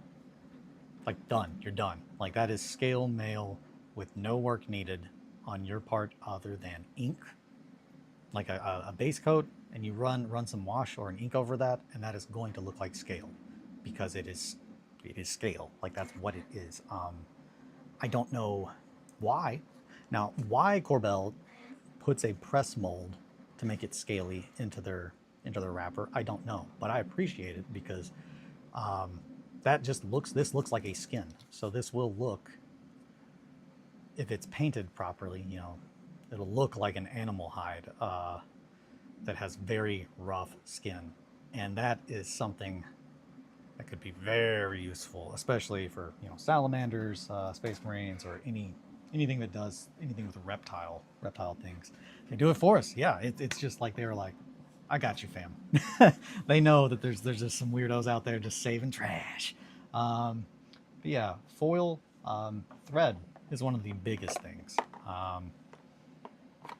This is just all-purpose Coates and Clark. Color 1 G6. Ooh, I could use it for my dark elf cloaks. Yeah, there you go. Done. There you go. Didn't even think about that. Dark elves are all about some reptile skins. My initial thought was to use it for skin, like on a demon, to use that as like the kind of pelt hanging off of it. So that's probably where I'm going to use them for, or at least some. Let's see, thread, wrappers, beads. Beads are wonderful. I use them for so many things, but the smaller they are, the better they are for micro details like riveting. I have a very large variety. I have a lot of different sized micro beads, and then just beads themselves, and I keep them sorted, as you can see, by size. That way I know how big the hole that I need to drill is. And this would be an eye. Like, this is something that I would use in a head to have a very large eyeball, or say a head for, and it's probably more along this size. Oh no! Right? That's, yeah, right about the size of one of those like pot-shaped heads, for 1490 Doom. And I take, you know, just grab this as for reference, a quick little wrap with some styrene, and you now have a weld line. Called it. I got pretty good cat-like reflexes, but only when I'm not thinking about it. It has to be natural. And then O-rings. O-rings, nails, pins. These are another really, really big thing that I use, especially with my demons. There's all kinds of, well, I mean, literally the paramour is covered in O-rings, all down the legs. And there will be more whenever she's finished. But they are very good for all manner of things. This would be more along the size of what I would use on miniatures, these two. And then everything beyond that would be more of like terrain, or if I had a very particular idea for like a staff, that would be good. And then, like, say, put this on a stick, and then use some kind of thread or whatnot to make some weird little like occult looking symbol. And then this side is nails and pins. These are eye nails or eye needles, eye pins. They're eye pins. These are just really fucking small nails. Like really, really, really, really, really, really small little tacks. These are actually what the brute looking, he was pretty much like the champion of my Visterian gang. He's covered in nails that are all bleeding, and has a whip and a big hammer, if I'm remembering correctly. Yeah, these are the nails that I used on him. And if I'm mistaken in that, I ended up thinking they... Nope, I am mistaken in that. These are a little too big for that. So I think I cut the heads off of these, so it was just the stick. These are actually a proper nail. This is what is in the hands of the piece that I was working on for Tim, that has, you know, it's got two hands that are nailed together, and then it's doing its other, you know, occult, like, it's not a cult, it's Jesus. It's one of the most blasphemous things I've made. I'll just grab it so I can show it. And this is absolutely on the list of, hey, first gift done that I have to make that I'm going to finish. Before I make anything for Nor or anyone else, I have to finish what I made for Tim and mail it to him, because I'm like a year late on it. But the nails that are in this thing's hands are from these. So I'll zoom out a little bit so we can see the proper size. Now, this was painted at one point in time, and I think you can actually see it on my Instagram. Let me check. I think I had the painted version on there. Yep. So I started to paint this guy. Gal. Monstrosity. And I started to paint it how I would paint it. And I realized and I loved, man, the skin tone that I got on the wings is disgusting. And these pictures do not do it justice. It looked fucking gross. It looked so infected and sick. However, as I was working on it, I kind of had the realization that, like, I'm making this in my style. I'm not making it in Tim's style. And intention is the single most important thing for when I make something. If I'm going to make something as a thank you to somebody, I want to make something that they would like, in a style that they would want to present, as opposed to something that's just like, oh yeah, I made this and put it there. So the idea of taking my style and doing it in his aesthetic, which is very different. We have very different aesthetics. I go by RedWetSkeleton. I like gore. I like disgusting stuff, monstrosities. He loves awful monstrosities as well, but he prefers them to have a very angelic, very blasphemous kind of tone to them. So this is actually going to be coated, and initially it was, but then I got way too carried away with inks and washes. Um, but the eyes, I was so happy with. So the eyes on this are Musuo Black. It was my first attempt with Musuo Black, or like not first attempt, but my first dabbling, and they are pitch fucking black. They are, they look bottomless, and that is really what Musuo and Black 2.0. I say Black 2.0. I'm gonna leave that out because I've yet to use it and ever been happy remotely. And I have 4.0, not 2.0. I have Black 4.0. I've never used it and been like, I'm glad I didn't use Musuo Black. I just wish I had used that. And maybe I just haven't found the right application for it yet, but it's a very specific type of product, and it's so fucking thick. It is so thick that you cannot do detail work, period, with it. I don't know. I don't know. Maybe I'm just doing something wrong, but I don't think I am. But yeah, so this thing initially, I blasted really the hell out of it with Motherload by Turbo Dork, which is one of my absolute favorite paints by them. It is a very, very, very, very well designed perloid. So it just really out the gate just makes that thing look very angelic and very ethereal, which is definitely more his vibe. Their most recent artwork has a lot of organic looking demonic kind of structures that is all that similar kind of like perloid alloy, mother of pearl kind of look. And that's what I really wanted to go with. I wanted it to look like an angel, but be very clearly not.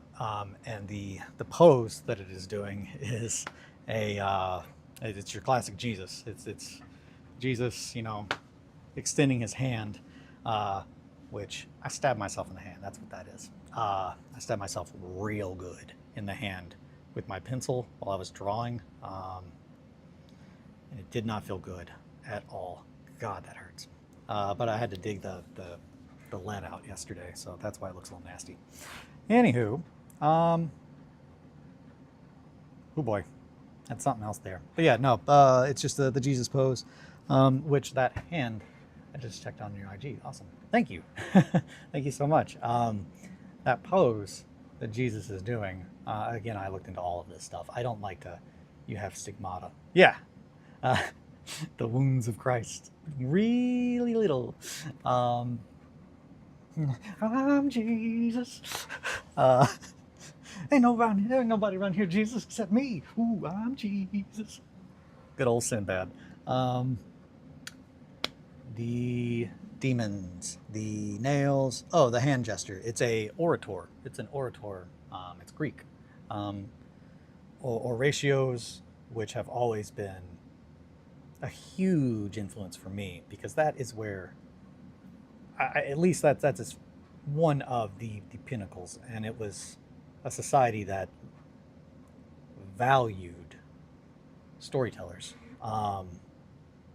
because so I mean, you know, everything pretty much was, a lot of it was just oral stories, but plays, all that stuff, drama, oratios or orators, all kinds. There's an entire school of like, make these hand gestures when you are talking, because they convey emotion, and they play with the mind and the way that we perceive what you're saying, and they can influence things. And I looked into all of that as to, like, you know, hey, where do these things come from? But that's the hand symbol that he does is, I believe, listen, like bear witness, you know, hear me, that kind of a thing. You would do that, you know, as when you're pleading for someone's attention, while pleading your case to the Senate. That would be a normal hand gesture that provokes empathy, but also trust. And that, every bit of like what I try to do, I try to make sure that I've thought through, and I'm getting across the kind of concepts and ideas that I want to with the pieces. And they're not always that. I'm not always constantly like, oh, it's got to be really deep. But for personal things and emotional things, I try to put every bit of myself and like how my weird obsessive brain works into the piece. That way I show how much whatever I'm trying to do means to me. Um, and that's really that's it. My passion for all of these things is like they are the games that I love are so important to me. I never mean to be argumentative or the art that is important to me. I never mean to be argumentative or shoot down anyone else's opinions. It's things that I love, I truly love, and they've impacted me so deeply to my core that I can't help but see them in a certain light, which absolutely makes it hard. And it absolutely solidifies further the difference between like art and artist, and just my own disconnect with myself for so long and having my art as my only escape, um, unintentionally, made it to be something that I did not want to share because, just being put down by by the world for being different in different ways. Eventually, you just want to recluse in on yourself, and I just cannot stress enough how much that's not the answer. And I've the biggest chunk of what I want to do with the Grimdark Distillery is to try and make a platform that people that are into dark, fucked up shit, and enjoy storytelling feel welcome, no matter who they are, as long as they are not hurting anybody else or their ideology is not fucked up. Um, just to make a space where other weirdos can like feel welcome, or not just weirdos, but like anyone interested in something that may not be quote unquote cool. That's the biggest part of it. Yeah, that was a long tangent. Um, and it's 10:14, so I think I am going to stop here because I I feel so weird scheduling a bathroom break in the middle of a stream. So man, and I also apparently feel real weird drinking my coffee. Bed's cold, huh? Let's see. Mm-hmm.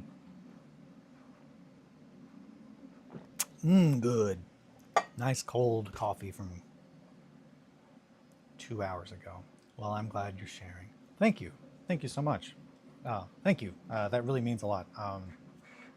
I just, as long as I can say that, yeah, people do get anything from me sharing this, then I'm happy with doing it. Yeah, I don't foresee myself stopping unless it's just like everyone hates me.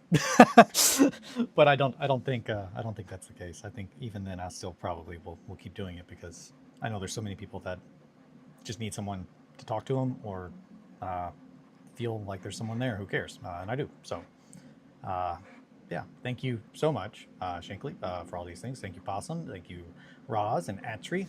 Let's see. I don't want to forget anybody else that showed up. I think that was it. Oh, Chris Subpar. Yes, very beginning. Thank you guys. Thank you all so much for hanging out and keeping me busy while I work on this. If we organize a bash party, I'd love for you to come hang out. Oh, I'd love to. Yeah. Thank you, Possum. Take care. Possum rules. Possum's wonderful. Possum, great. Uh, this is derailing, but at one point in time, I had to tell someone like I was giving them words and like A is in apple, B is in banana, and then I said O is in possum. Uh, and since then, I've only ever whenever someone's like, "What letter O as in possum?" I just am compelled. But thank you all so much. Take care. Sit pretty. Be good to yourselves and to each other. I will see you guys tomorrow. Have a good one. Bye, my sweet.